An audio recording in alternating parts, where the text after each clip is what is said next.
Um,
I just got the cameraman to agree to not pan past the podium. Martin, are we ready? Good. All right, everybody. Simmer down. Simmer down. Test. Hello? Hello? Good? Good audio? I can't tell. Can you guys hear me? Can you hear me? All right. Good. Good. Welcome to Duo Tech Talks. Thank you guys for coming, and thanks to anyone on the live stream. Dozens of you. Dozens. Dozen, maybe, if we're lucky. I'm John Oberheide, CTO of Duo Security. We like to host this monthly shindig to have some of our best buddies in town to come talk to you guys about random security or technology topics.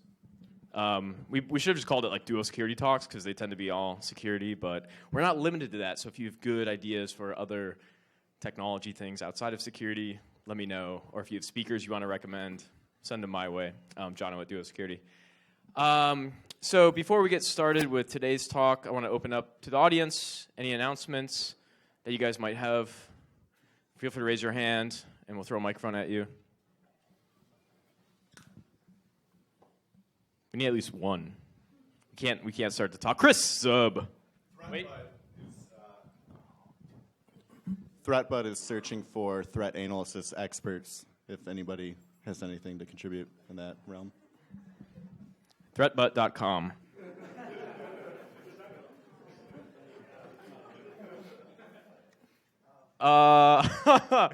Any real announcements? For people, we got one back there. Hold on. GDG Google Dev Fest is this Saturday, if anyone's interested. Where? In Detroit. GDG Detroit. Quicken Building, yes. You have the real one. Yeah. Okay, so we're having a security conference at Bona Sera in Ypsilanti on September 12th called A2Y.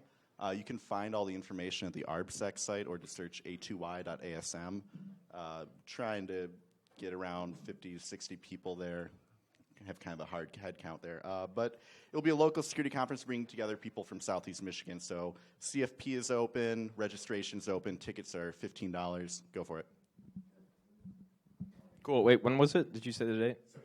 September 12th. So that's coming up.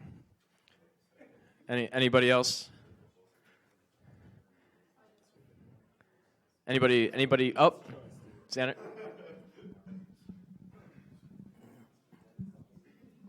If anyone's interested, Ann Arbor actually has a crypto party now. So if you're into that sort of thing, this Saturday at 4 p.m. at All Hands Active, it's totally free. It's happening. It's just come hang out, talk with people. So, do you like key exchange party? Yeah, you can do that. You can do whatever, just talk about stuff. Teach Johnny how to encrypt. Put your crypto keys in a bowl. Yeah. Ooh. Crypto swingers party. Anyway, the stereotypical announcement: Duo is hiring everybody and their parents. Qualified parents only. Yeah, engineering, sales, marketing, research. Steve, you want to say something about the research team? So we're hiring security researchers, all levels. I mean, if you're a junior guy, senior guy, definitely see me or John if that's something that interests you. And that's really about it. Cool. All right. No other announcements? All good. Nothing on the live stream. No questions yet. Good. All right. So our Tech Talk speaker today is Stephen Ridley. I don't have a great intro for Stephen other than... No, I can't. That's terrible. I can't say that. You can say it yourself. But We met, and I was like, John, you're so handsome. And I was like, we met on IRC. You didn't know how pretty I was on IRC. I was like ASL. I had a cute handle. Yeah. No, anyway, when we met in person, I was like, draw me like one of your French girls. For anyone on live And stream, he said he drew Threatbot, and that's how Threatbot was born. he wanted me to draw him like one of his French girls. That was what he said. I didn't say that. So Stephen does a ton of embedded security research, but he has a long history of security. If you know him from sort of historical aspects, has done a lot of great vuln dev, exploitation work, reverse engineering, all across the board. Amazing photographer as well. So if you've ever seen pictures of any security conference that look good, it's probably Stephen. All right, so without further ado, I'd like to introduce Stephen Ridley. Please give Stephen a warm welcome. Thank you. I don't think I need this. You put it in there too. All right. I can double fist it. Here we go. Hey, can you not do that? Because there's some serious security stuff going on. Sorry, bud. Oh, no, I was taking a screenshot, not a picture. All right, cool. Okay. I mean, you realize you're on the internet, right? Oh, it's not the first time I've live streamed. This is actually straight to the New York Times. Oh, right on. Okay, so I'm Stephen Ridley. I'm going to talk to you about the security, or rather insecurity of things. So we'll talk about a little the research we're doing. I'll talk about kind of how I got into the hardware stuff. We'll show you some vulnerabilities in devices. We'll talk about why things are the way they are, and just kind of a whole soup. And I have a lot of stuff to show you. It's going to be an oversharing, if you will. It's not quite like selfies on Twitter kind of oversharing, but it's almost going to be an oversharing. I had to redact a lot of this stuff because some of this stuff we presented to private parties, but I'm going to show you a little bit of that stuff too. So, like I said, I'll talk a little bit about Internet of Things, our Internet of Things research, my company Excipitor, and something we call the Uncanny Valley. I'll explain it when we get to it. We'll talk about some of the threats and the risks, kind of generically from a high-level point of view. And we're going to show you a bunch of O-Days and a couple bugs and some cool stuff. All right, so you probably read the bio on the site that Jono was nice enough to fabricate. I appreciate that. But a little bit about me. So I've done traditional security research, like desktop stuff, exploitation, reverse engineering, Windows. Shifted more into embedded systems and mobile, more as a hobby. I worked for defense places.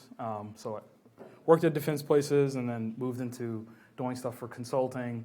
I was one of the people who won and then organized the DEF CON Kenshoto quals, so like the CTFs and stuff at DEF CON. I was the CISO at a bank for a little bit, blah, blah, blah. I wrote a book co-authored a book called The Android Hacker's Handbook, and one of the other guys is in the room, I think. No? Anyway, so Zach Lanier was one of the co-authors there. It's a good book. You should get it. It's a plug. There's also another good book I read recently, and I think you guys might kind of dig it. It's called Two-Factor Authentication, and it's written by this guy named Mark Stanislav. It's a really good book. I know you guys are into two-factor authentication, right? You guys are into. I heard you're in. All right, so the way it works is, like when you log into your bank and you get a text message. It's like that. That's the way it works. Do I payment now or? No. I'll explain it to you later. All right, so this all was kind of like a whole mess. Like we were doing some research, publishing some of it, doing contracts, and it was just a big mess. It wasn't a formal process. And it was about 2 years of doing this kind of work at Excipitor for point-of-sales vendors and defense agencies and that kind of thing. And this is the first time I actually sat down and consolidated all my thoughts. We wrote this article for the In-Q-Tel Quarterly, which is the investment arm of the CIA. That's how they publicly project themselves. So we wrote about, it's basically a 5-page paper on why we see these vulnerabilities, why we think this trend exists. And I'm not supposed to distribute it, but because you guys are so awesome, and Jono invited me, you can view it embedded in a web page at this URL. Did you pick that nice stock image of the? Yeah, you like how they did that? Yeah. Yeah, they gave me that because I guess I wasn't special enough to. Yeah. iStock. You like that? Anyway, so if you want to read a little bit more about this kind of stuff, and I'm going to splash a bunch of URLs to you. So I'm going to start off like jumping right into the cool stuff, right? I'm going to explain to you why this stuff is interesting. And the big thing I want to dispel too is that this Internet of Things stuff is not newfangled. It's not like breaking into devices that you get off of Kickstarter, right? It's not like health bands. It is a little bit of that, but the Internet of Things is broader than that, right? Internet-connected embedded systems are everywhere, right? Every time you get in an elevator, chances are the elevator is being run by an embedded system connected to a management console that's on the internet, right? So we're going to talk about some of that stuff. So I'm going to give you some data points on why we think this is so relevant. And we're kind of preaching the gospel on this now. So one of the things we talked to a lot of people, and people have this misconception about Internet of Things and embedded security. And people tend to think it's like 5 years out, 2 years out. And our whole thing is that it's actually right now. And I'm going to show you why I think it's right now. One of the first data points here is that Arbor Networks actually released a report. Brian Krebs actually first publicized the story that most of the traffic used in DDoS attacks currently, today, comes from embedded devices, right? We tend to think of it being endpoints, but it's actually routers, game consoles that have been misappropriated, or the traffic has been routed through them to amplify attacks for DDoSes. So that's a first data point. The other one is little things like this. So there's something called the Karna botnet, which was used by a researcher who wanted to map the internet. So he thought the most effective way to map the internet would be to hijack a bunch of embedded devices that were insecure on the internet, and he gathered a botnet of 420,000 nodes. And he used that to scan the entire internet, right? So basically a botnet casually created by a researcher had 420 nodes, all insecure embedded Internet of Things devices. There's another data point here. There's a search engine. You guys might have heard of it. It's called Shodan. Shodan is basically just combing the internet for insecure embedded devices. You can just go to that URL, shodan.io, type in like Linksys webcam, and it'll just give you URLs to hundreds of thousands of open webcams on the internet. One of the other cool things he's found is nuclear power plants, like the industrial control systems for nuclear power plants, like literally a little on-off button for turbines, right? He's found in what are they called? Incinerators for like when people are crematoriums, right? So you can just like right there, you log into the web panel, and it's got the name of the subject, right? And you can turn on the jets, and it has like these presets, and one lower preset is like infant, right? Right? This stuff is on the internet, okay? Or traffic lights. Or traffic lights. It's all over the web, right? So that's one way to explore this stuff. If you just go to shodan.io, you can kind of start to see what exactly is out there that's on the internet. This is another really big data point, and this is one we're using, especially when we talk to finance people when we're trying to explain kind of the work we do. Most people know about the Target stores breach, right? One of the largest credit card thefts in history. What most people don't know is that it happened through an HVAC system, right? So Target spent millions of dollars on their protective infrastructure, and then they brought in some consultant company to install an HVAC system for one of their stores, and that system was on the internet, and that's what they used to break in. They proxied through the HVAC system and got access to the point-of-sale system, right? That's why Internet of Things is not 5 years out. Like security on these devices is relevant today. So now we can start to transition a little bit into personal privacy, where we're talking about kind of consumer devices. You guys probably saw this tweet because it was like retweeted 25,000 times. But all these people are buying these Samsung smart TVs, right, which have voice recognition where you can like say TV on, TV off. And most people think of those voice recognition technologies as being local to the machine. Like that analysis is not happening locally. What's happening is recording a PCM or WAV file of your voice, egressing it up to the cloud, where the cloud does the analysis and sends back a string that converted your voice to text, right? And so in their EULA, this guy pulled this little segment out. It says, please be aware that if your spoken words include personal or other sensitive information, that information will be among the data captured and transmitted to a third party through your use of the voice recognition feature. So basically, don't have private conversations in your living room, right? So this is relevant stuff. And I saw there was an Amazon Echo upstairs on the desk, right? Same kind of thing. This is another, exactly, right? So same thing, only it's the same speech recognition technology, only embedded in a Barbie doll, right? And so the ACLU, I think, picked this case up, and they're like, wait a minute, you're sending recordings of children's voices off to the cloud, and you're not securing the data. So this is relevant privacy stuff. And so we tweet this kind of stuff from time to time. But this is basically like a remote surgery bot, right? And most of the time they're used for training, but sometimes they're actually really used. And some guy found a bunch of vulnerabilities in these things. And the list goes on, right? This was yesterday, I think. This is a drug pump. F-Secure released a tool called the Router Checker where it uses DNS lookups to figure out if your router has been hacked and flashed with a rogue firmware and is rerouting your traffic to different hosts, right? If they found the need to release a tool for it, chances are it's an epidemic problem, right? These are friends of friends, and actually close friends. Dr. Raid and this guy B. Null, they produced some research where they're able to compromise a VoIP phone and like make it play WAV files and do stuff.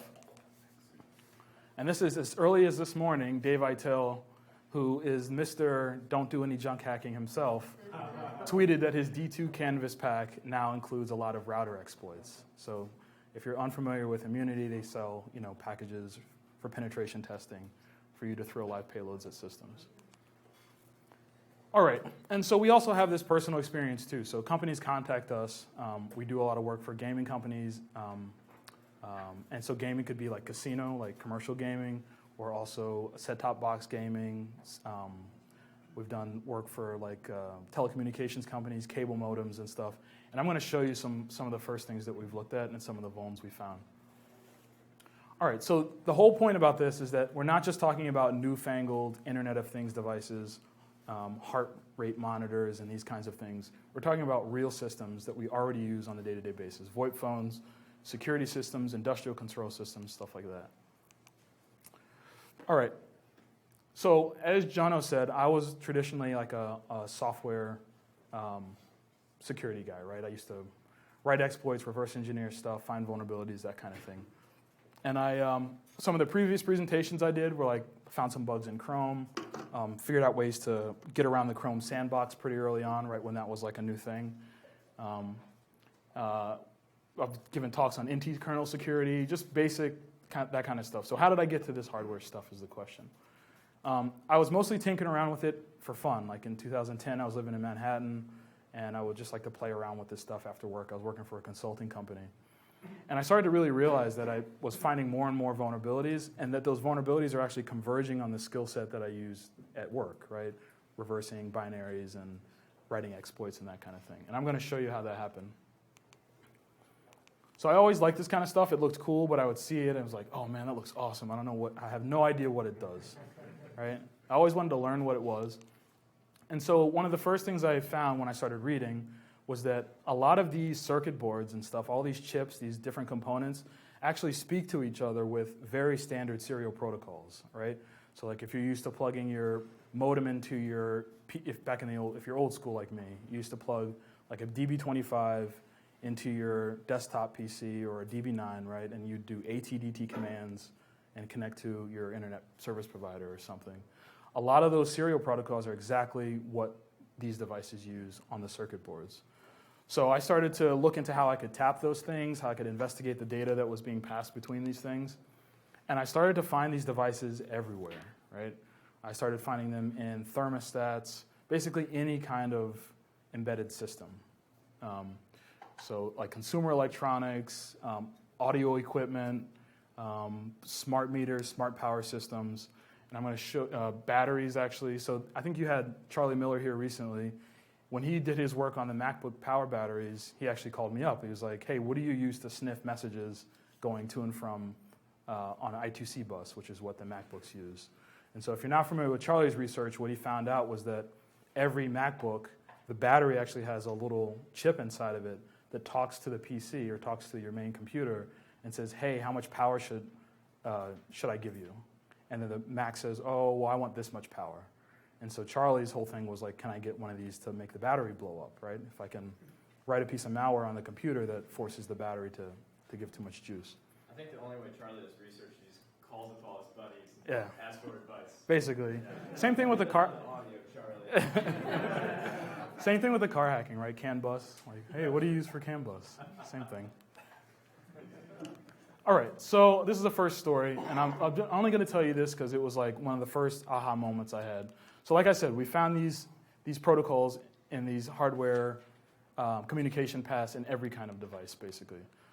So if you've already heard this story, I'll zip through it really quickly. Basically, I was working for a consulting company called Matasano, and they sent me out to go do some penetration test work at a utility. And this particular utility had like a bunch of smart meters, right? And these smart meters were communicating wirelessly to a central node, and the central node would like send all that data back into a home office, right, over an internet connection. So first day, I'm looking at this central node thing, and it was the first piece of hardware I've ever looked at for like an actual job, paying gig. And I popped it open, and it was like all this custom circuitry in it. I'd never seen anything like it before. It's like, oh, like how am I going to do this? Like, what am I going to be able to find in this? So I chilled out a little bit, started to think about the problem a little bit, and I noticed, once I calmed down, there was one serial cable inside of the device that looked familiar to me. Like, everything else looked custom, but this one serial cable looked like an old school modem cable, right? So I went around on the internet for a little bit, and I found plans for building a serial tap, and that's what this is. So basically, you plug in one thing on one side, you plug in the thing that you were going to plug into on the other side, and these two ports here let you sniff the data between the connections, right? And because there's no smarts in this thing, it's what you call half duplex. So on one port, you get one half of the conversation. On the other port, you get the other half of the conversation. So you have to kind of piece it together. And so I built this thing, and I set it up, and fast forward to the end. Basically, what I found out was that over this communication path, all the telemetry data that came in from all these hundreds of thousands of nodes was being put into a single binary blob and then sent back to the home server over a GPRS modem. And it was literally just doing ATDT, calling this number, and then just putting the whole blob through onto the modem. So I was able to tap that bus. And eventually, what I found out after I did a little reversing was that I was able to get cross-site scripting code injected into that binary blob so that when it rendered in the UI panel, it actually did a JavaScript pop-up, okay? So here we go from knowing nothing about hardware to knowing a little bit, right? And then applying that knowledge so that you can basically compromise the full web backend of a utility, right? So this was a huge moment for me. I was like, holy crap, there's something to this hardware stuff. And so I started playing with it a little bit more. So this was another first experience I also talked about before. I was living in Manhattan at the time, and Time Warner is the cable modem company there. And I thought, I've learned about all these different buses. Let's try it out on something that I have no idea how it works. So I popped open the cable modem, my home cable modem, and found these pins, and did some basic analysis, and eventually was able to watch the device boot, okay? And I don't know if you know much about embedded systems already, but it's running a real-time operating system, so it's not like Linux or Windows. It's kind of a custom operating system where only one thing runs at a given time.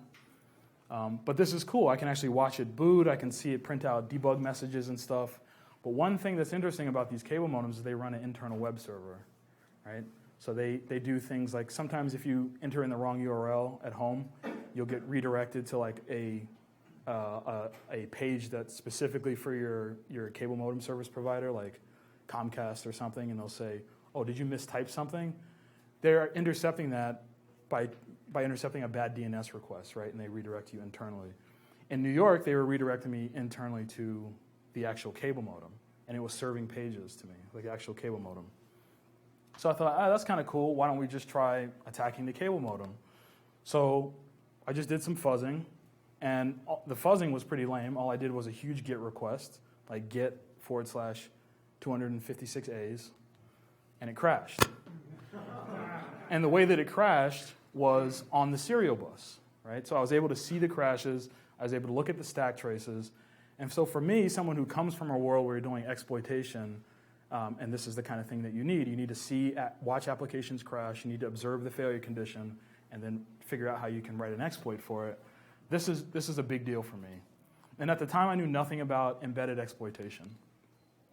So now what? So stepping back, we have ways that we can find bugs in embedded devices through networks now. So that was a really cool thing to learn. I teamed up with an old buddy of mine. This is us at the Gundam Cafe in Tokyo, getting smashed. So anyway, I teamed up with him, and we did a little bit of research, and we figured out how we could kind of transfer the knowledge that we had from the desktop world to mobile devices and embedded systems. And this is the guy, Stephen Lawler. He was an independent security researcher. We worked together at one of the previous defense places. He was a principal at Mandiant. You've probably seen some of Mandiant reports.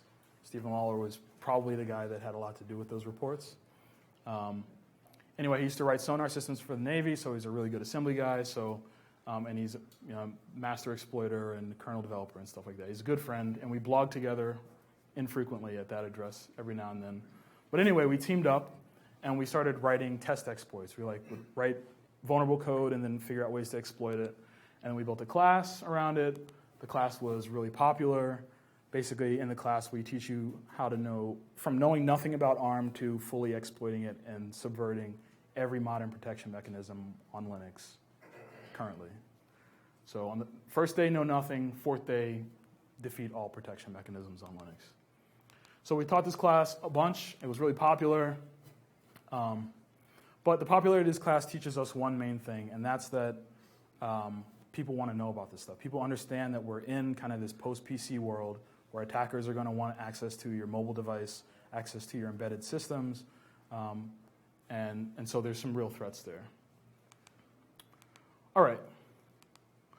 So I'm going to talk a little bit about the uncanny valley, because now we're moving more to why. Why do these vulnerabilities exist?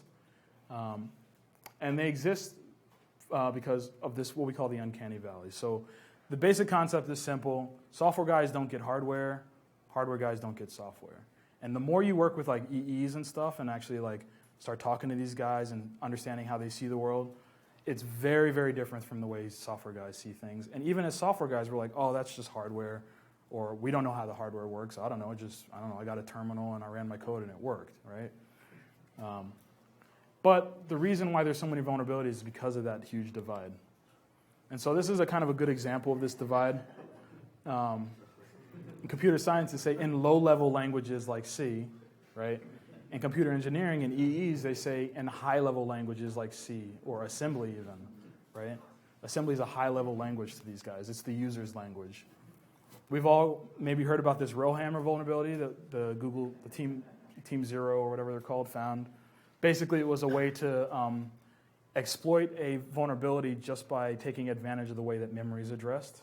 So like you could just hammer parts of memory and implicitly learn something about the program without actually writing an overflow or exploiting something in the traditional sense. So this was like, to a lot of people in the security industry and research community, it was like, holy crap, that is amazing. But if you talk to an EE dude, he'd be like, yeah, I've been telling you this for years. Of course, yeah, there's going to be memory leaks between cells and DRAM, duh, right? That's the problem, right? Because we don't think about things like that. So anyway, so what we did is I teamed up with this guy named Joe Fitzpatrick. I don't know if I showed it. All right. Joe was doing software validation for 10 years for desktop systems at Intel. He was on their security validation team. And so we built a class called SEX via Hex, which stands for Software Exploitation via Hardware Exploitation. We just debuted it 2 years ago. There's huge demand for this class, right? It's sold out at Black Hat every year since, 2 years in a row. I mean, we're teaching it everywhere. And I'll show you some of the folks we're teaching it to, because that's another data point, because you kind of need to know, like, who's curious about this stuff, right? And I'll show you that stuff in a little bit. So Joe's an awesome guy. I've learned tons from him. But in this particular case, what we're doing is we're trying to expose, right? Like, I'm coming from the software world, Joe comes from the EE world, and we're able to kind of bridge our skills and find a ton of vulnerabilities in devices. And so I'm going to show you some of those kind of vulnerabilities. This is just an advertisement for our class, but during the development of our class, we realized we had to develop custom hardware. And so I'm going to talk a little bit about that, right? So 2 years ago, I knew nothing about hardware. Now we're designing custom hardware at Accipitor to exploit devices. This is a device called the Shikra, and I'll come back to it in a little bit. So the class is popular. That's great. So the neat thing about Sex via Hex, and this is the thing I really want to kind of share with like the security research community and people, even just software developers, is that it's not esoteric. This hardware stuff is not, it's not black magic, right? There's just a few basic tricks you need to know to understand things and to maybe like interact with your code running in real time and stuff. With a few simple hardware tricks, basically, you can find a lot of vulnerabilities. And this is more for the researcher types, but at the end of the day, you get this big binary blob that does things like pretends to be a web server, right? That does things like is a custom-written FTP server. And because these developers are coming from like back office somewhere, they don't know best practices for how you write a web server, right? Or maybe they're just contractors. They got a week on the assignment to write a fully functional web server, right? So it's going to be riddled with bugs, and that's what we see. So when we say we party like it's 1999, we party like literally when we pull the firmware, we're writing really lame exploits, like really simple stuff. Sometimes not even exploits. You just like modify a string and pass it in. And this is a perfect example. So this is Craig Hefner's blog, DevTTYSO, and he recently reported a vulnerability in a D-Link router where you can literally see this small piece of code is a piece of a web server, and he takes arguments in off of the request and passes it into a shell script, right? So your client, your web browser makes a GET request to like this web administration console on this router, and he just, literally the web server just parses out the arguments and then passes it to a shell script running on him locally. So of course the exploit for this is you just change the argument to like email yourself the password file, right? And that's the kind of exploits you do for embedded systems. It's super lame stuff like this. A little more complex than that. I mean, Barnaby Jack is a famous security researcher. You might have heard of him. He was famous for hacking the ATMs, where he, in Vegas a couple years ago, he figured out how to get an ATM to spit out a bunch of money into the street. But before that, before he was famous for ATM stuff, he published some vulnerabilities in 2007 that showed how you can exploit software conditions that were previously not thought of as exploitable, but specifically on embedded system chips. So we rarely use complex stuff like that. Usually it's lame, simple stuff. So what do we teach in our class? We teach basically all this stuff. So you can, in our class, learn how to exploit a router, right? You get code execution on a router. You get code execution on a Linux device. You get code exec on a network appliance. So the idea is that we can take people who know absolutely nothing about hardware, and then by the end of the 4 days, you're exploiting embedded systems, the stuff that you can buy at Best Buy, right? You can write an exploit for a router. We literally, for the class, went to Best Buy and bought 50 routers, and then we show you how to exploit them, right? If we can do that, right, just some guys who are just hobbyists, imagine what other people with like big budgets and a lot of time and a lot of skill can do, right? So who's taking these classes? And that gets to the point of who's taking these classes, who has the big budgets. It's these guys, right? Defense across several different nations, Five Eyes intelligence agencies, defense contractors, ICS and SCADA vendors are really hot to trot on both the classes. Google, a lot of vendors of embedded systems like webcams and stuff. Like these people want to know how to do this, and we're talking like large classes, right? This is not like 2 or 3 guys. We're talking like 4 days, 30 people, sometimes 2 weeks of training, right? We'll do it for one group of 30 people and then another group of 30 people, all at the same company, right? So that's who's taking these classes.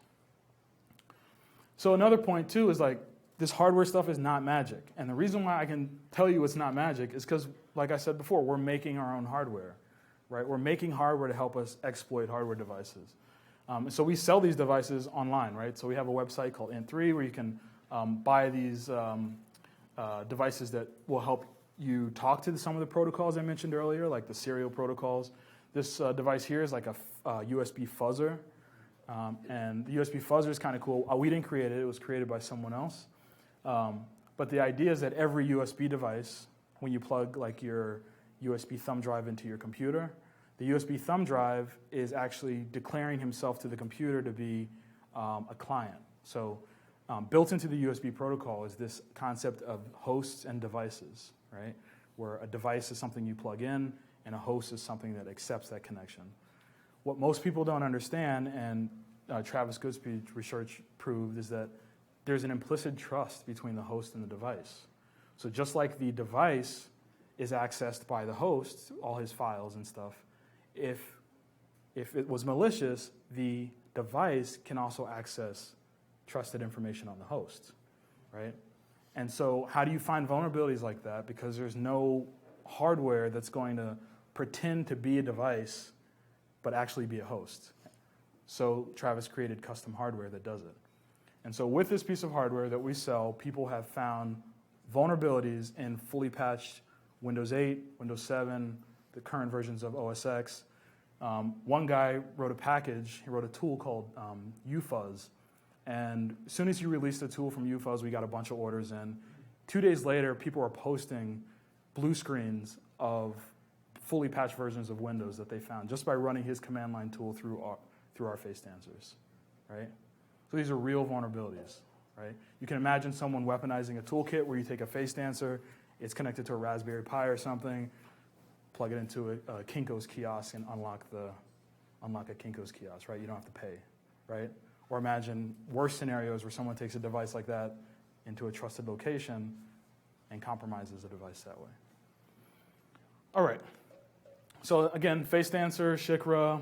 This is another device called the RFCat. Again, not designed by us, but we manufacture it for a guy named Atlas who designed the firmware for it. This device is used to sniff low-power RF devices. So I fired this up a couple weeks ago because we just released it.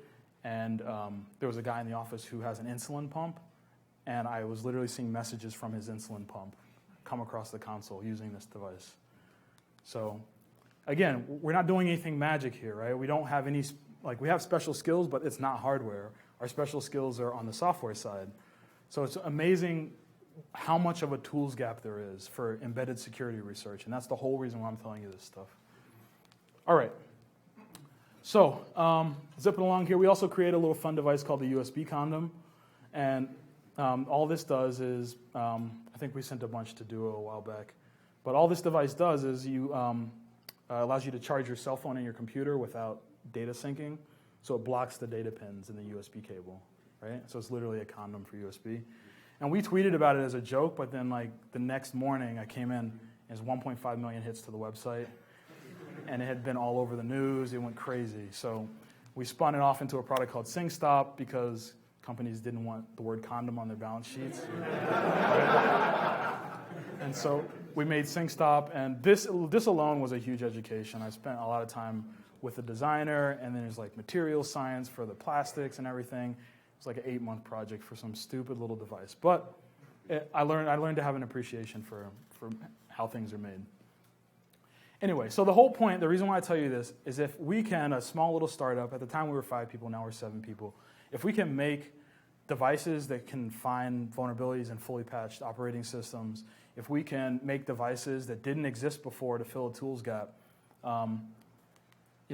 imagine what someone with larger resources could do, or someone who actually has knowledge in these areas. Okay, so we've kind of talked broadly about vulnerabilities in embedded devices. We talked about the classes, and that's a data point for kind of these kinds of things. But to further drive the point home, what we did last summer, we brought in 3 interns, and only 2 ended up staying. And we basically showed them all this stuff. We let them loose in the lab. We kind of trained them up around the courses. And then we thought, okay, why don't we just give them a budget? Let's let them buy stuff on the internet and see if they can hack it, right? So we gave them a budget of $2,500. And this blog post, a little more detailed, is at this URL. But I'll show you what the gist of it is. We gave them a budget, and this is Mohini and Ben. They worked together for 2 months during the summer. And they bought smart thermostats, 5 or 6 of those, an old used ATM off of Craigslist. They bought some access points, a network area storage device, some of those smart wall outlets thing that are really popular now. This is one of the devices they bought, TP-Link. It's like a $20 access point. This is supposed to be like a smart home hub thing, and that's what I'm actually going to show you here is how they were able to exploit that. They bought the Nest, which we have a blog post coming about pretty soon. Everyone says they've hacked the Nest, but it's all been over USB. We actually have real exploit for the Nest that we're going to publish eventually, but we'll save that for another time. All right, so here's a demo of of actually what Ben found. So Ben and Mohini found these vulnerabilities in this device, right? Straight out of the box, here's what happened. So they found a vulnerability in the embedded web server that, if you guys are familiar, it's called a directory traversal vulnerability. And they actually found so many vulnerabilities that Ben had the idea, hey, maybe we should write an exploit for this, but the exploit should be like a toolkit. So then as we find more exploits, we can just add the exploits to it, kind of like Metasploit if you guys are familiar with it. So here's Ben exploiting the first, so that's the IP address of the device. And so get root password is the exploit. He points it at the device, it gives him back the root password. Then he exploits it with a directory traversal vulnerability, which gives him back the password. Then he can set it remotely and then log into the device. I know you might have missed it there. I didn't pause it. Let's watch it one more time. We're just showing off the online help that it has and the Cisco iOS style menus and everything. So get root password will exploit a vulnerability to get it. Get root shell will actually give you a root shell.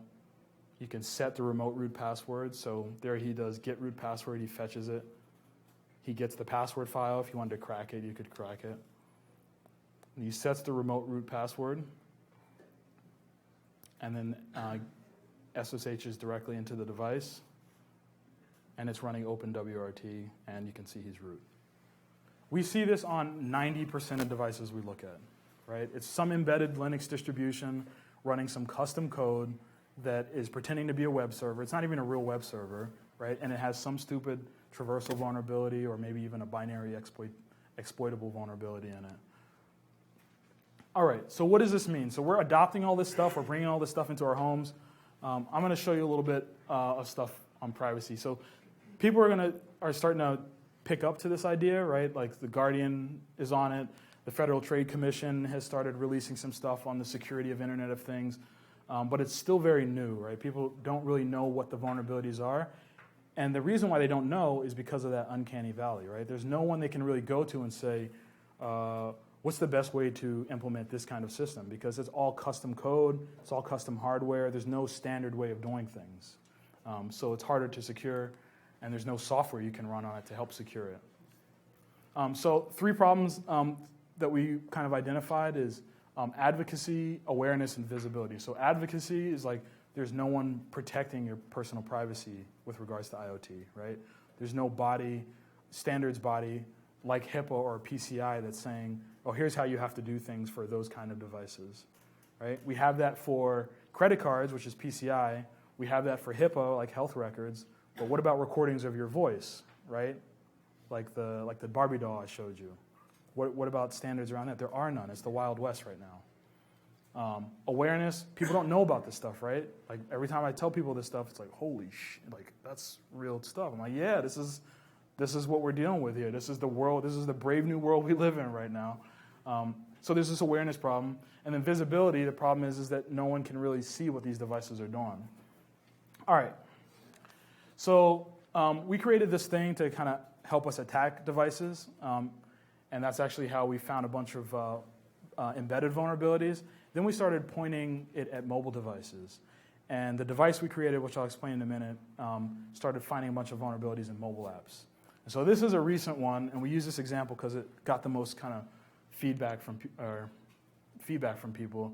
It's an app called Whisper, and the app is designed to be completely anonymous, right? Like you post things anonymously, but then if you like something anonymous someone has said, you can strike up a private conversation with them, right? Like, oh, hey, I agree with you, or I have the same problems, like give me a call, let's talk about it sometime, right? So it starts anonymous, but presumably it turns into a private conversation, right? And so they say all this stuff, like how they protect your privacy, and we adhere to the strictest privacy practices, and we anonymize your data, we don't do all that stuff. And so we pass it through our little device, Synrio, which I'll talk to you about in a minute, and all this stuff, just all these alarms started going off. And we have an admin panel, and Ben was literally just going through, like, let me check that phone, let me check that one. And what I'll show you is what we found. So what we found is that you could completely hijack a user's account. You can read all their past messages. There was no encryption. And to make it even worse, the device was collecting a lot of personal information about you. And they were selling it off to ad companies. All right, so here's the first thing. So we made a video because the journalists didn't believe us. It was so bad the journalists didn't believe us.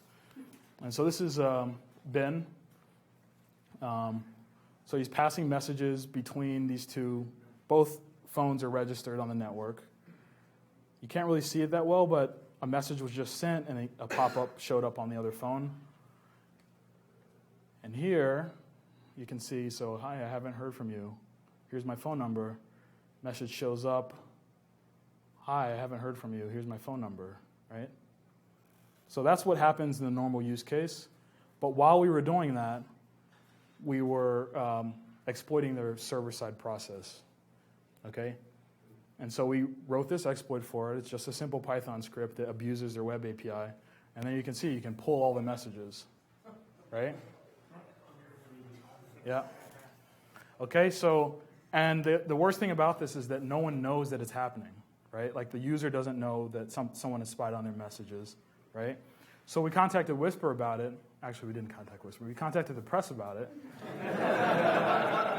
The press went online, and then Whisper actually like publicly denied it, and they said we doctored the photos and doctored the code. And I said, all right, whatever. But if you want to read about it yourself, you can read a full blog post and look at our source code and everything, and it checks out. And then privately, the funny thing was on the conference calls, they were like, they would not deny the vulnerability. Oh, yeah, okay. And we would give them little pieces of information. Oh, you're going to also want to change this API because you divulged this piece of information. Okay, thank you. You know, it wasn't a denial on the phone, but it was a, you know, they're a company. They have to protect their CYA or whatever. So here's some of the data that they were collecting. So it collected brand of phone, the Android app version. Okay, that's standard stuff, not a big deal. It also had these tokens, which were unique identifiers that were used to talk to ad networks. Okay, time of day. All right, that's fine. But then it starts to get worse. We got to this huge blob of data. It's like, what is all that stuff? And maybe your eyes is already kind of plucking stuff out. But, I mean, we're talking like, how do you do this? There we go. Ad tracking ID, altitude, age, date, Facebook user ID, gender, right? Latitude, longitude, MAC address of the device. Okay? This is an anonymity app, right? It's designed to be anonymous, right? The worst part is that we found out this data because it was sending it off to 3 different ad agencies, right? So all right, so that's how we know there's a privacy problem. So we got a privacy problem on mobile. We got a privacy problem on this new IoT stuff. The IoT stuff plugs into the mobile stuff, and it's just like this huge, I'm not going to use the word, but it's a huge, thank you. Right, so we have a problem on the consumer side for privacy. Companies have a problem, right? They buy a fleet of new VoIP phones. They don't know that it's got some super big vulnerability that attackers can just exploit and hang out on, right? They can just hang out on the VoIP phone and then attack endpoints at will. And then the worst part is, like, if you notice someone's attacking your network, all right, let's bring in, I don't know, Mandiants, and they're going to do some forensics and figure out what happened. You think they're going to have the expertise to tear apart a VoIP phone and analyze the firmware? They don't do that. They do PCs and servers, right? They don't do embedded devices like that. So that's why people call us, because that's how we know. Anyway, so we designed a thing. And so the thing I told you that found the vulnerabilities is also the thing I'm going to kind of show you here. And the reason why I'm showing you this is because this is one way that someone might solve the problem. And this is going to be a huge problem. There's going to be some solutions and product offerings eventually. It may be us, or it may be something like us. We don't know, but this is just something to think about. And I think it's a cool thought exercise. So like I said before, the problem is we had advocacy, we had awareness, and we had visibility problem, right? Advocacy, people don't have anyone advocating for them, no one protecting their devices. Awareness, people don't know these vulnerabilities exist, right? People just blindly use a mobile app. There's no one rating it on privacy. The closest these companies have come is like Google, right? They'll give you a pop-up for permissions, but everyone always hits it allow, right? What are you going to not install that new app and talk to your girlfriend? No, you have to install the app or she's going to get mad at you, so you allow it, right? That's just the model right now. There's no one advocating for you, and you're not aware of these vulnerabilities either. Visibility, you have no idea what the apps are doing, right? Like, if you installed Whisper, you have no idea that that information was going off to an ad network. So these are the fundamental problems for why we are where we are. So Cinrio is our attempt to solve this problem. So we've been collecting a bunch of information. We're up to 2 weeks ago, we were up to 1.5 million rows in our profiling database. So what we're doing is we're profiling consumer devices, embedded devices, we're profiling mobile apps, mobile devices, and you can actually just query our database and with like something as nebulous as an IP address, and we can be like, oh, that's the ad server for Facebook version blah running on a Samsung phone, right? So that we're helping to solve the visibility problem that way. So that's the quick and dirty tech version. All right. So we actually created a device too, so it's more seamless. So we created the hardware, we used some of the expertise we had in-house, and it's an access point, right? And this is what we have at the office. When we want to attack a new phone, we connect a new phone to the access point, the Cinrio access point, and he runs a suite of attack tools that we developed in-house, and that's how we got the notifications for Whisper. Oh, Whisper did something wrong, you should go look at it. That all came from the Cinrio access points. So we have a bunch of these things, 50 or 60 in the office. We've sent a bunch out to beta testers too. There's some renders by our artist for it. But I foresee like the future is going to have to have something like this, right? Because you can't get hardware in these custom devices. No one's going to agree to put your privacy chip in their hardware. They're not going to do it. So you have to sit outside of the device. And so this is how we think the problem will be solved. So these are some more Cinrio devices. You can see some IoT-ish things in the back. This is a SmartThings, and that's the Mikasa we exploited earlier. These are some of the beta tester units getting prepped to ship. And so what it does is it solves this visibility problem, and I'll show you how it does that. Like I said, it becomes an access point, right? You plug it into your router, it becomes an access point, and then you connect all your stuff to it, and it says, hey, something bad happened, right? Connect all your stuff through the Cinrio to access the internet, and then you go to the Cinrio website, and you can see everything that the devices are doing. It also runs as a server too, but we don't care. So here's a sample of the device running. I wish I could fast forward, but I don't think I can. How much does it cost? So it's still like a thing we're working on. We're not selling them, right? I'm not here to sell you on it. The whole point is to explain to you what we think the landscape is going to look like for IoT and embedded security. So this is the web UI. So this is one of the devices. We got cool graph visualizations and everything. So you can literally just see there was an Apple device connected to the network. He made the following DNS requests. And then what we've done is link these individual nodes to what we call products and services. So we have a heuristics engine that goes through, looks at hosts and devices and DNS requests and tags them with product IDs, right, that we've done from the profiling at the office. So you can say, oh, that IP address belongs to this ad network. That ad network usually services these following mobile apps. And the key takeaway from this is that the reason why this behavioral profiling works on devices and not so much on desktops is because there's no man in the loop, right? Your webcam is only going to contact a few specific hosts. He's going to reach out to his update server every now and then, right? Your Nest is only going to reach out to an update server, maybe a few video streaming things, and then when you come in, you're going to come in from a known device, right? When you go to view your stream or do something on the network, it's going to come from a known device. So we can build these really accurate behavioral profiles for these devices, and then the moment your device does something like connect to China or someone from Russia starts viewing your video stream, we can be like, yo, that's an aberration, right? That's something's up. Don't we have to trust your device by pointing your device? You do. You do. No, it's a serious concern, right? Like we thought about, obviously we wouldn't be pursuing it if it was something lame like that, right? So there's two options, right? One is opt-in, right? If you don't want to monitor it, you don't connect it to our network, right? That's the main thing. The second thing is you can run it completely privately.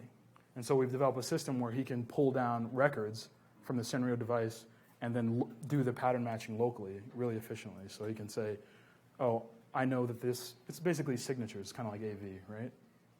So, all right, so what we're finding though, and so we started collecting all this data. It got really, really tough to track, so we got some data scientist people to help us with it. This is just some very simple visualizations of the data, right? Huge networks, right? And these are just like Internet of Things devices, right? These aren't even mobile devices with someone like browsing Facebook and doing stuff. This is just IoT stuff. They're really chatty. This is the core central node. These little 4-digit codes are the Cinero codes. So those are Cinero devices. And then everything off of that are connections from those devices. And so this is one really chatty node. Look at this guy.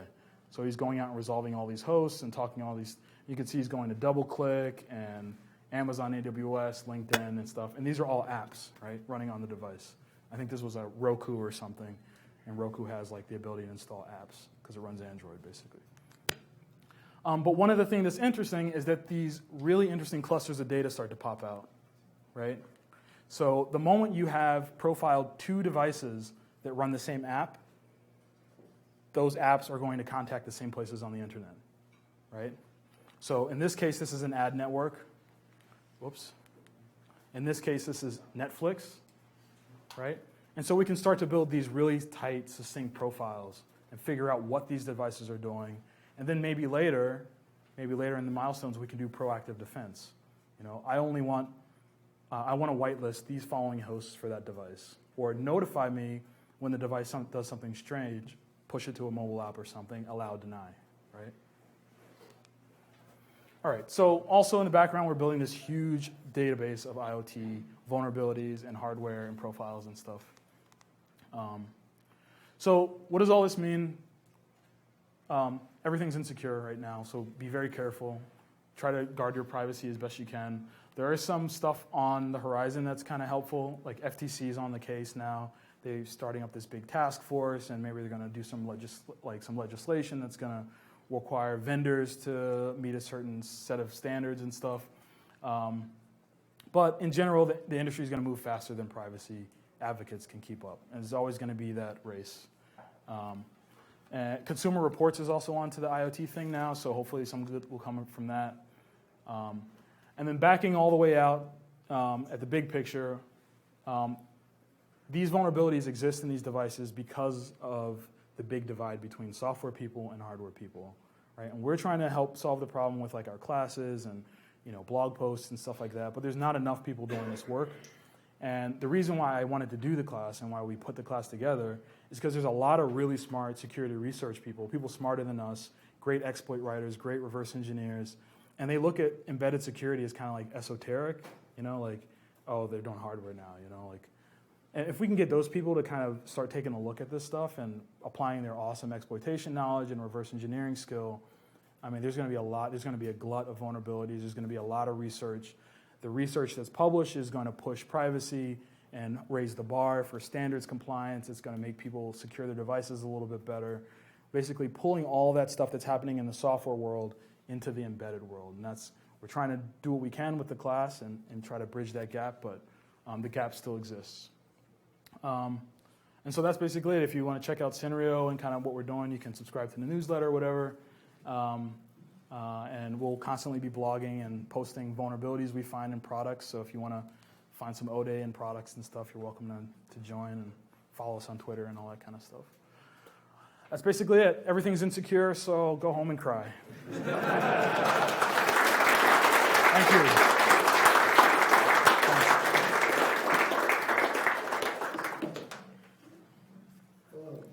Is this on? I'm Bob Moskowitz. Hi, Bob. Independent security consultant. 17 years big security stuff. I work a lot on ARM v7 Linux development in the Fedora world.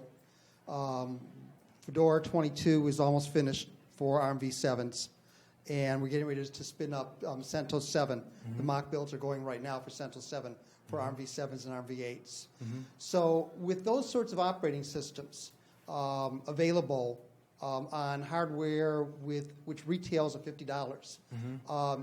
Do you see a potential for at least some of these devices to be able to have real OS level security, of course, the apps can be crud anyway. Right. But at least in terms of the lower level hackability, can be addressed for those. Yes, I can talk to you about smaller stuff and the rest of it, but I think in the controller side, the rest, we're seeing significant movement in that area.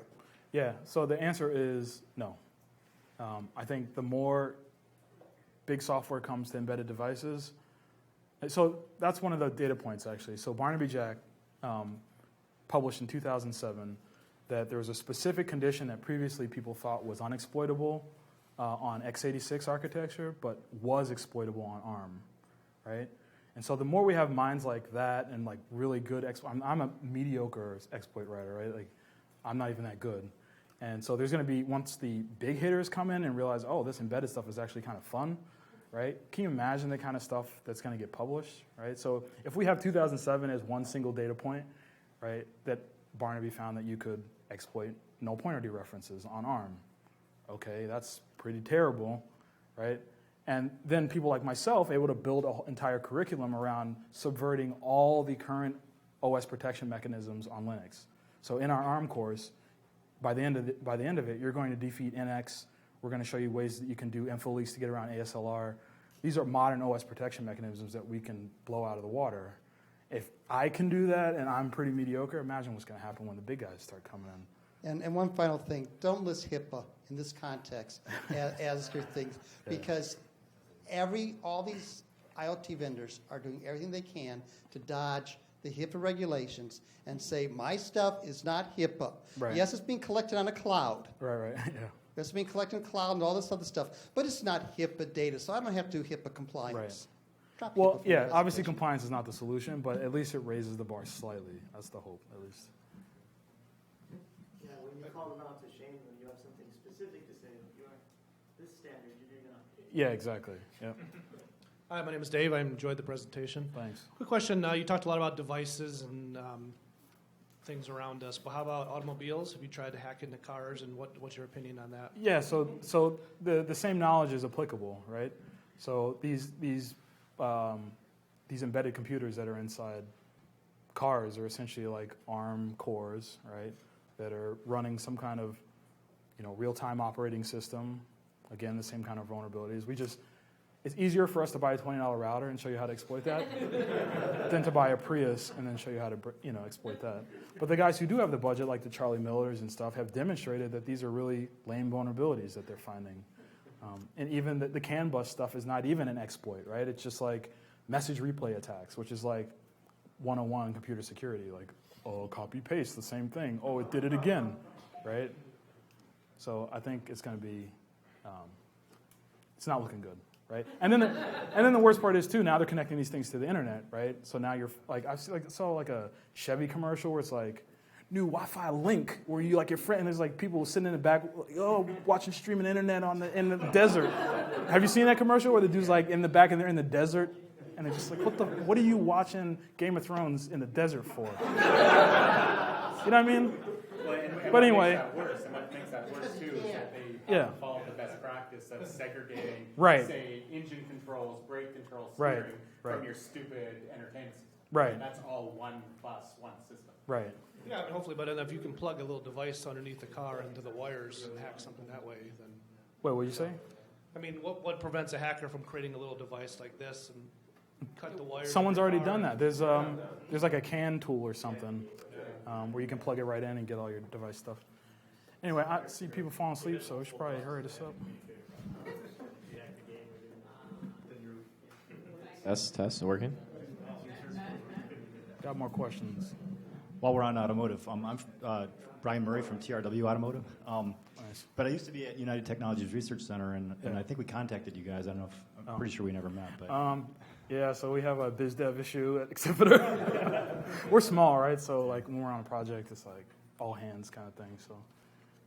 So in addition to your Valley metaphor, I mean, I would suggest that one other thing about embedded systems that makes them so vulnerable is embedded systems designers always design requirements, right? Not just like one piece of software, but the whole thing. Right. So if security was never a requirement Right. before, I don't know, the last couple of years, then Right. they just didn't put it in there, and there's Right. usually not room for it anyway, so, Right. since it wasn't a requirement. Yeah. So I just wondering if you had any thoughts on that. I mean, in Yeah. addition to things that you've been showing, which is, yeah, there's vulnerabilities, you know, if you really want to change this picture, you need to get those kind of requirements into the requirement stream Right. for an embedded designer. So that's where we're hoping for like some kind of compliance standards, right? Some just bare minimum, super lame PCI checkbox type stuff, right? That would help. I mean, it's lame, but it would help to some degree, I think.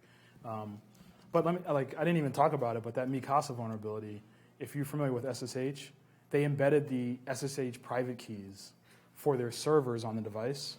So and the worst part is you don't even have to buy the device. You could go to the firmware update page on their website, download it, unzip it, mount the file system, and go straight to like Etsy, SSH, and then there's the private key to access their entire backend infrastructure, right? Like that kind of stuff is like somebody should have checkboxed that, right? Like don't put private keys on the device. Don't do that. For those interested in automotive security, SCAR conference is the end of this month in Ypsilanti. $450 registration, May 27th through 29th. So University of Michigan people, for those who want to see about that area. Yeah, Yes, there is a student discount. this dude's got the mic. Sorry.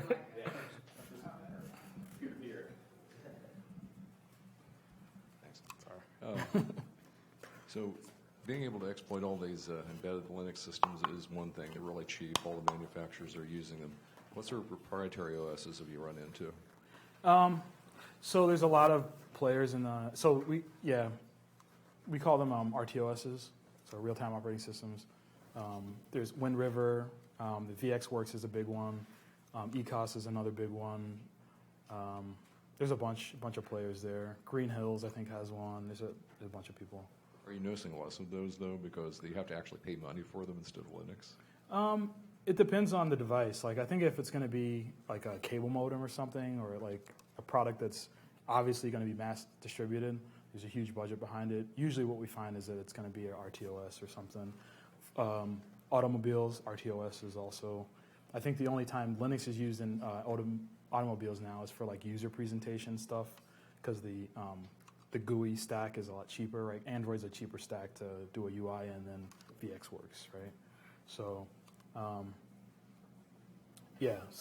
we see it a lot, and obviously like satellite systems, any kind of telemetry, even casinos and stuff. We see a lot of like J2ME, like virtual machines and stuff, where they it's Linux, but it's like everything's actually written in Java. So it's really like it's all over the place. It's all over the place. Depends. My name is Dan, and I'm actually an electrical engineer. A couple of your slides made reference to the JTAG port on chips. Yeah. And I don't know if people know what it is, but could you comment on that and Sure. what the exploit capabilities are if you get physical access to it? Sure, yeah. I'm glad you said that. I avoided going into that because I saw the look on some of your faces, and it was like, this dude needs to hurry up. So I didn't want to make it painful. Anyway, so JTAG basically is a way to debug a chip in real time. And debug, and this is one, so I spent a lot of time on this in the Android Hacker's Handbook. Actually, in chapter 13, I spent like 6 pages on JTAG, because even in the security community, people are like, oh yeah, you just JTAG it and it's JTAG. We just do the JTAG on the JTAG and it JTAGs, all right. But they don't know what it means. What it actually is a debug bus in the electrical engineering sense, which is something that was really difficult for me. I was reading through the docs. I'm like, damn, what is this debug? They keep using this word. I don't think they know what this word means. Actually, I didn't know what it means. So debug in that sense is what chips are connected to what chips, right? So if you look at a circuit board, you may want a way to make sure that all your connections have been made the way you want it. So you have to be able to change the state of different chips, put a voltage on one wire, make sure it shows up on another wire across the board. So that's what JTAG was designed for, was that fundamental debugging. But then what they did is they sat on top of that the ability, because you could change the state of chips, you're actually interacting with the chips, right? And so what these chips will do is they'll implement internally, they say, okay, when I get the following messages from on the JTAG bus, I'm going to do this internally, right? So they implement a software or a debugging abstraction layer on top of the existing JTAG. So fast forward, what can you do with this? So one of the best presentations on this is on 26C3. His name is Dominic, no, not Dominic Spill. Damn. Yeah, that sucks. I wish I could give you his name. Anyway, he was looking at a PC. He found an exposed JTAG port on a memory controller, or maybe it was a CPU. And because the JTAG is implemented internally in the chip, if they don't produce specifications for how you can talk to it, you have to figure it out. You have to reverse engineer it. And so his talk is called JTAG Reverse Engineering. And what he found was basically that you can get raw system memory access through a peripheral like a Bluetooth controller, right? Which means you can modify memory in the system at runtime through a peripheral, right? So you talk about malware persistence, that's perfect. So there's no security on the JTAG port. So there's whatsoever. no security on JTAG. It's RxTX, $2. Yeah. You get a TTY to USB converter, Yeah. one screen, Yeah, and you're in. Yeah. Sometimes they clip them off the motherboards, but I mean, you get a magnifying glass soldering iron out of stick. And sometimes it's inside the micro USB. So there's a micro USB converter, which is $15. Right. So that's what we talk about in our course. We spend a whole day, actually 2 days on JTAG. And actually in our course, one of the things we do is you take an Android tablet, and we found a vulnerability in the chip that's used, that specific chipset, that allows you to repurpose pins. And so you guys may not know this, but SD card pins are actually just serial. So every SD card is actually just a serial bus. Well, we can give that chip special boot parameters to repurpose those SD card pins to be JTAG pins. So in our class, what you do is you exploit the chip, turn the SD card into a JTAG, and then you root the Android operating system using your debugger access. So One more point on the... No, it's called, Felix Domke is his name. Felix Domke, D-O-M-K-E. One more point on the JTAG. I'm not sure this is correct, but I thought I read that the hardware drives could be exploited through rewriting the firmware through the JTAG. Yeah. That's how is that correct? Yeah, so we haven't done any research like that, but that's like, I think the Register had like had an article about that. Basically, these guys got JTAG access to the controller, figured out how the controller did things like addressing and how it read and sought memory off of the actual platters. Same deal, right? And that's the other thing too, like when you actually watch a security engineer get JTAG access, because it happened to me, it's like you don't really get what's happening because actually the instructions still say the same. What you're actually modifying is like below the instruction cache, right? So everything looks like everything's kosher, but it did this whole separate thing that you have no idea about, right? So imagine if there was a malicious supplier in your supply chain, right? That's what the defense people are worried about, right? And guys have proven it with like Ethernet controllers, right? Your Ethernet controller could be egressing data or doing whatever it wants. Not to beat this thing to death, but just along the lines of my comment before, I mean, one of the reasons why JTAG is such a security vulnerability is because once embedded systems engineers learned that they could use this for debugging, all their debugging effort went. I mean, the JTAG is the number one way, if you're an embedded systems designer, that you load code into, you burn flash. I mean, everything that you would want to do from a debugging or a programming perspective, you do through JTAG. So if you didn't have any requirements to make it secure, you're basically working on something that opens the entire system completely up to every chip, like you say. Right. So JTAG, there are some protections for JTAG, but even scarier, and I skipped this point too, we have a lot of stuff. But this is another thing I think you'll like. A few years ago, 2010, you may or may not have heard about it, AMD, it was found by a hardware hacker that every AMD chip from the beginning of time had a special vulnerability where if you put a magic number in a specific register or a place in memory, it would unlock all this other debug functionality in the chip, right? So, it's privileged information, but I imagine a lot of other chips suffer from similar vulnerabilities, right? So if those vulnerabilities are baked into the silicon, and the reason why they happen is because the internal engineers are using them to debug different processes and stuff. But if a chip manufacturer's already invested $2.5 million into this one specific run of the chips, and somebody puts that functionality in, they just keep layering on different functionality to the chip as it goes through the manufacturing process. You think they're going to rewind to remove that bug, right? So that's why, security validation is a big deal. People are trying to do it, but I'm willing to bet that a lot of the security validators are filing tickets that never get looked at, right? Is there any practical way, assuming you can find a piece of secure hardware, that to audit or verify that it hasn't been intercepted and corrupted the way that you can MD5 hash file? Yeah, there's a couple ways you could do that. I'm not an expert in this stuff, so there's people who specialize in tamper-evident systems, and there's companies like Harris. These guys make big satellite things for the military and stuff. I'm sure that's tamper-evident, and they figured out ways to protect it. But I could guess, right? There's some things you could do. Like imagine if just play with the idea. Like you close the case, and a piece of a critical part of the circuitry is adhered to the top of the case. So when it opens up, it destroys itself. That's physical tampering. Firmware side, like you could do something via JTAG, right? Because JTAG lets you pull the entire contents of the flash, right? So you could validate contents of flash through an external chip, and that chip could be mask ROM, right? So you physically burn an image into a chip that's not modifiable, and then at runtime, that chip goes and checks over JTAG, hey, is everything kosher? And if it's not, then he blows a fuse or something. But you could do that kind of validation. I mean, there's a lot of things you could probably do. You could do power analysis, which is that specific version of the firmware. When it boots up, it does this certain curve, right? But then if it's modified during the boot sequence and the curve is off, then something's up too, right? It's been modified. I mean, you could have a field day with that. I'm sure there's a ton of PhD papers and stuff on it. But we got to take a couple questions from the internet. Okay. And then, internet questions. Let's see how smart. Oh God, I hope it's not someone trolling. All right. This is from Todd. Hey, how many black people are there in security?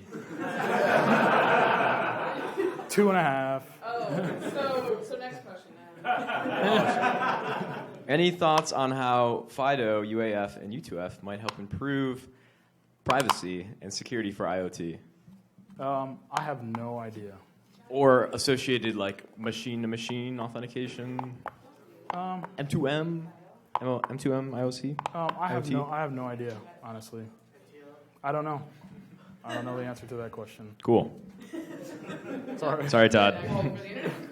No, there was another one. Nope, that was our intern. He had a real question, but it was already answered about JTAG. So. Okay, I don't even know what FIDO is. Should I know what FIDO is? They're trying to have universal authentication standards, so yeah, inter-device. No, I knew that because I read that book. All that good stuff. All right, guys, another round of applause for Steven. Yeah, thanks for having me. Appreciate it. And I greatly apologize for the temperature down here. Yeah. Apparently our AC unit is busted. So sorry. You're all sweating. You guys look slimy. So let's go outside and get a drink somewhere. Thanks, guys. Cool. Thank you. I actually signed up and you sent me an NDA, and then I was in the middle. So I was working at Levant.